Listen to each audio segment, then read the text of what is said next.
Thank you.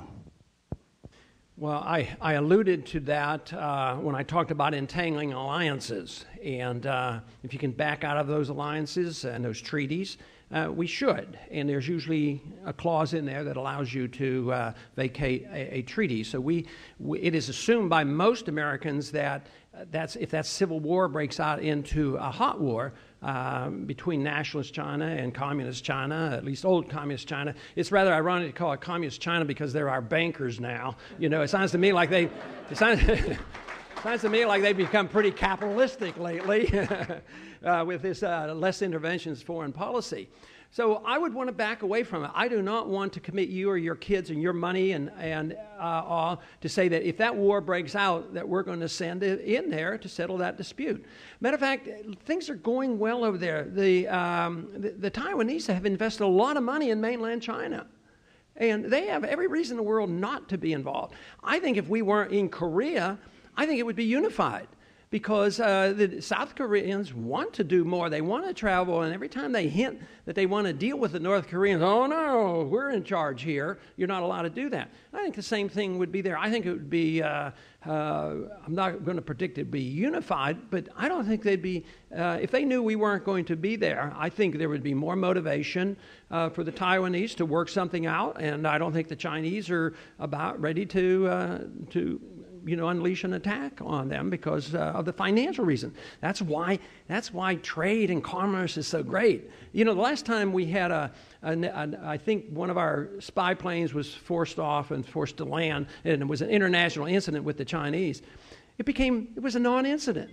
You know, during the Cold War period, that would have been major. But both sides probably look back and say, hey, we have too much invested here. We're going to make a big deal, and in a week or so that the whole thing was settled. So that's why I think trade is the issue. But future commitment of another generation, money and kids to fight a war, I just totally reject it.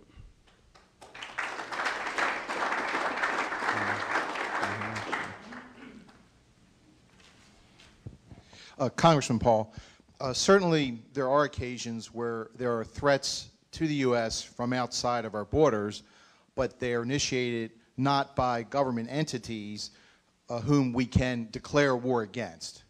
Could you please elaborate on perhaps the guidance from our founding fathers and your own strategy on how your strategy would play out in a situation where we had a problem, we had a threat outside our borders, but there was not a government, so we could not, literally declare war?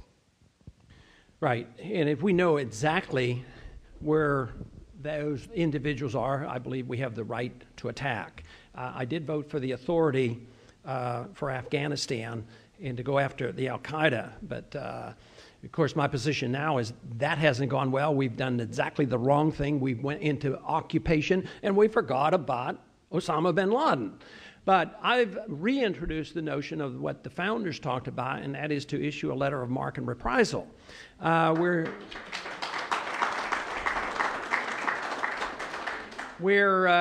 think I might as well, I think someday I'm going to call this the Ross Perot principle, because I always bring Ross Perot up when I'm trying to demonstrate marque and reprisal. Remember when Ross Perot had his troops taken, or his employees taken hostage in Iran, and he decided that he was not going to beg and plead the United States government to deal with it. It was his problem.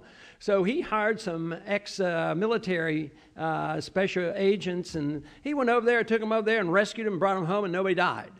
So that's pretty good.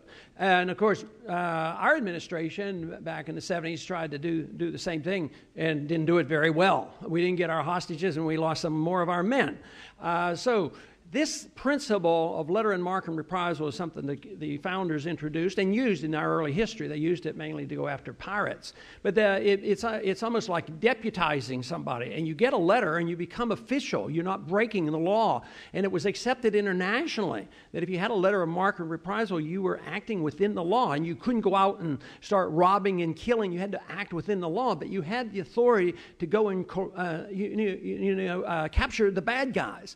And you could do this with Osama bin Laden. If it hadn't been done immediately, because there was a lot more information, there could have been some special unit. Just think if it would have worked. If they'd have been thinking about that, although I introduced that within a week or two of 9/11. But just think if we'd have done that and said, you bring Osama bin Laden back and we'll try him and we'll take care of him, we'll give you $1 billion. We'd have saved $499 billion by now.